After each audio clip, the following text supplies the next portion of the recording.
بسم اللہ الرحمن الرحیم۔ السلام علیکم۔ کھڑے ہو جائیں آپ اور مجھے بھی بتائیں کہ آخر ایسی کون سی بات پر آپ اس قدر مسکرا رہے ہیں اور آپ کے دانت ہی اندر نہیں جا رہے۔ میں پڑھا رہا ہوں اور پچھلے 15 منٹ سے آپ کو اسی طرح ہنسی مذاق کرتے ہوئے دیکھ رہا ہوں۔ آپ اپنے ساتھ ساتھ باقی کلاس کو بھی ڈسٹرب کر رہے ہیں۔ اگر آپ کو پڑھنے کا شوق نہیں ہے تو برائے مہربانی اپنی تشریف کا ٹوکرا لے کر کلاس سے باہر چلے جائیں اور تب اندر آئیں جب آپ کا پڑھنے کا کوئی ارادہ بن جائے، ورنہ میری کلاس میں قدم رکھنے کی بھی کوئی ضرورت نہیں ہے۔ مجھے زہر لگتے ہیں ایسے اسٹوڈنٹس جو گھر میں اپنے والدین کو پڑھنے کا کہہ کر یونیورسٹی آتے ہیں، لیکن یہاں آتے ہی اپنے والدین کے اس بھروسے کو خاک میں ملا دیتے ہیں، وہ بھروسہ جو ان پر کر کے وہ ان کو پڑھنے بھیجتے ہیں۔ آپ کے والدین اپنا خون پسینہ ایک کر دیتے ہیں آپ کو ایک قابل انسان بنانے کے لیے، اور ایک آپ ہیں جو اپنے ہی سگے والدین کی آنکھوں میں دھول جھونکتے رہتے ہیں۔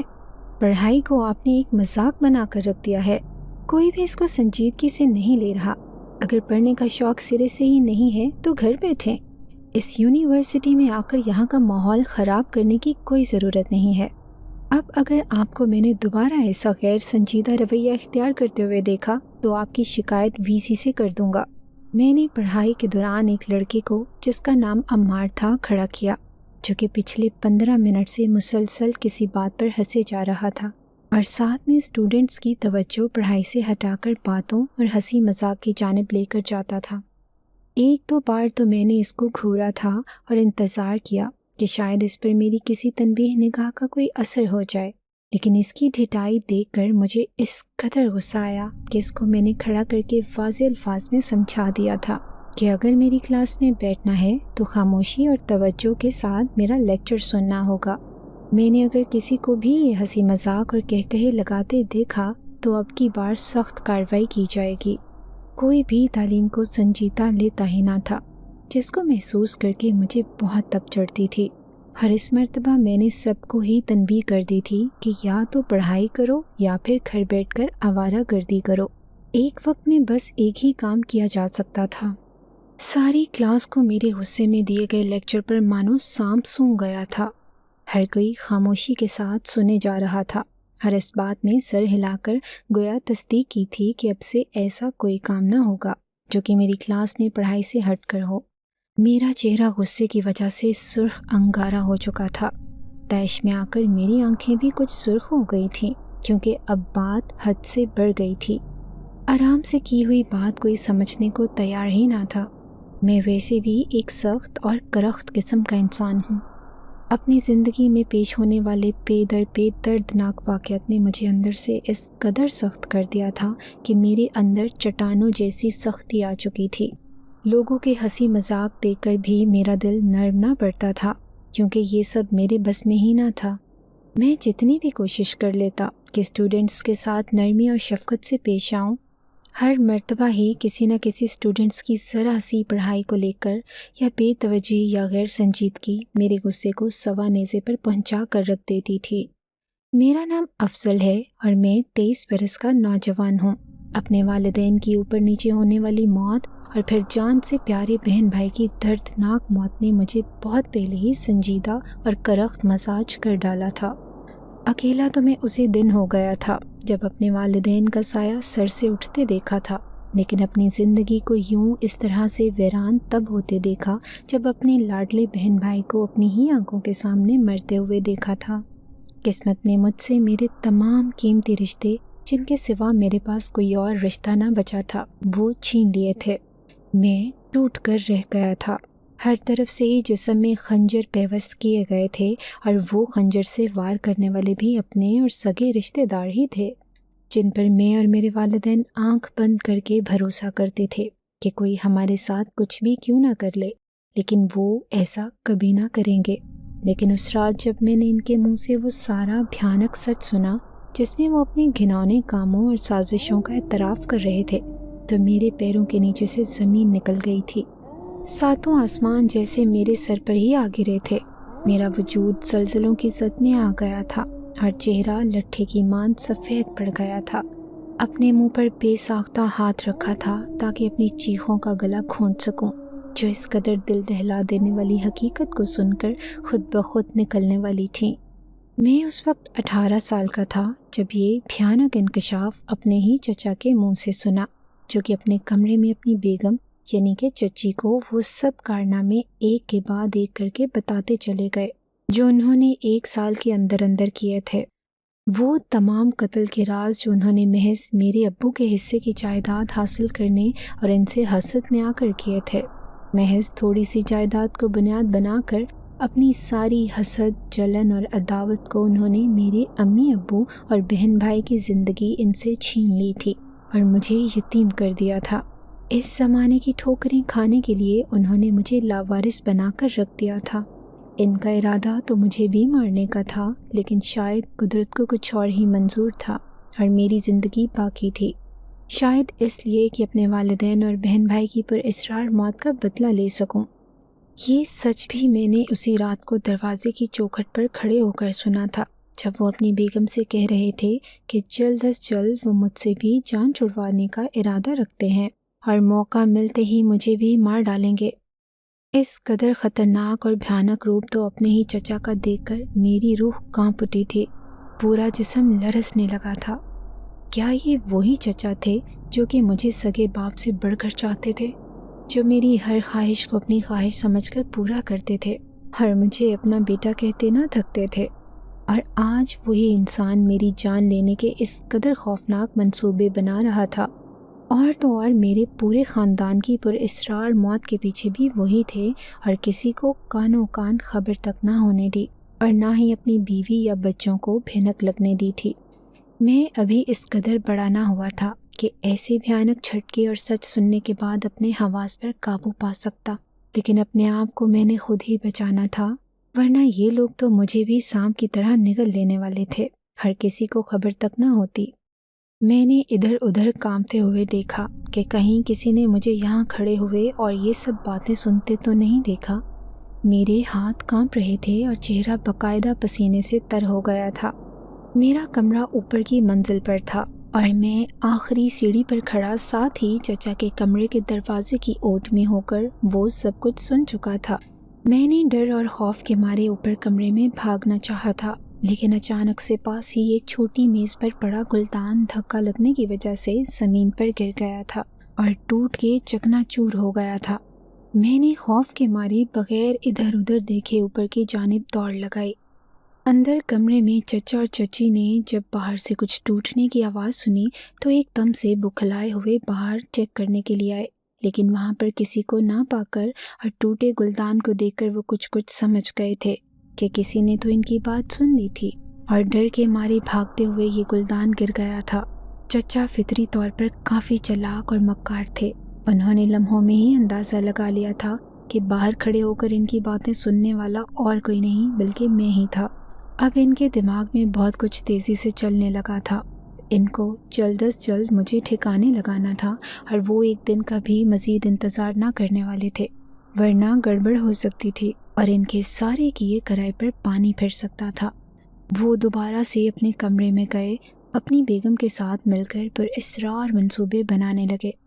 میں جو کہ اتنا سب کچھ سننے کے بعد معاف ذہن کے ساتھ اوپر کمرے میں دوڑتے ہوئے آیا تھا، اب کمرے میں ادھر سے ادھر چکر کاٹ رہا تھا، ہر مسلسل سوچے جا رہا تھا کہ کس طرح اس سب سے جان چھڑوانی ہے۔ میرا دماغ تیزی سے کام کرنے لگا تھا، مجھے بس کسی بھی طرح یہاں سے نکلنا تھا تاکہ اپنی جان ان ظالم اور صفاق قاتلوں سے بچا سکوں۔ میں نے جلدی الماری کھولی اور اپنا ایک قدرے مناسب سائز کا بیگ نکال کر اس میں اپنے کپڑے رکھے، اور پھر کچھ ضرورت کا سامان رکھنے کے بعد اپنے پاس جمع کیے ہوئے کچھ پیسے جو کہ چند ہزار ہی تھے، ان کو احتیاط کے ساتھ بیگ میں رکھا اور اس کو بند کر کے پیک کر دیا۔ میری چھٹی حس کہہ رہی تھی کہ چچا کو معلوم ہو گیا ہوگا کہ میں ان کی ساری باتیں سن چکا ہوں، اور اب وہ مجھے جتنا جلدی ہو سکے گا ٹھکانے لگانے کا انتظام کرنے والے ہوں گے۔ اس لیے مجھے جو بھی کرنا تھا آج رات ہی کرنا تھا، بلکہ ابھی ہی یہاں سے فرار ہونا تھا۔ نیچے سے میں کسی صورت نہیں جا سکتا تھا کیونکہ چچا اور چچی کی آوازیں نیچے لاؤنج سے ہی آ رہی تھیں۔ میں نے گھبراہٹ میں یہاں وہاں دیکھتے کوئی فراری راستہ تلاش کرنا چاہا کہ اچانک میری نظر کھڑکی پر پڑی۔ میرے ذہن نے کام کیا اور میں نے اپنا بیگ کس کر کمر پر باندھا